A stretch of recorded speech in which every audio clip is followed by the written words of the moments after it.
Okay. I was wondering Or another Alex. There's another one over here. Either way. I wanted to know if the U.S. has been in contact with Saudi Arabia or Russia about this move and what has happened as part of those discussions.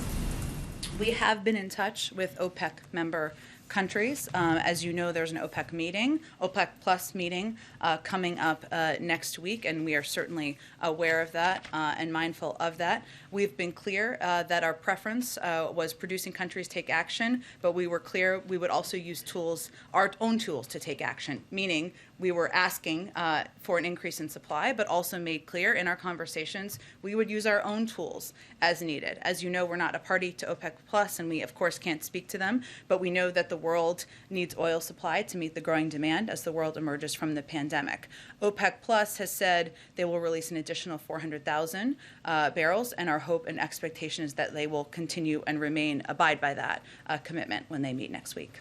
Go ahead, Jeff. The reserve was created for emergency purposes. Does the president believe that this is an emergency of an energy sake or more of a political crisis?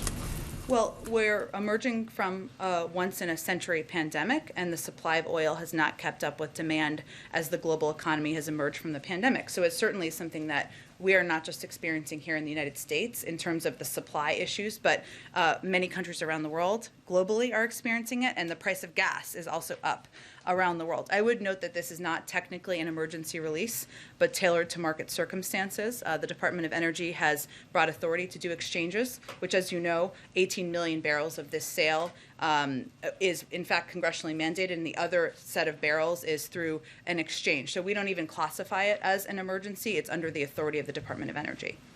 But is this being done primarily to try and stave off a political crisis?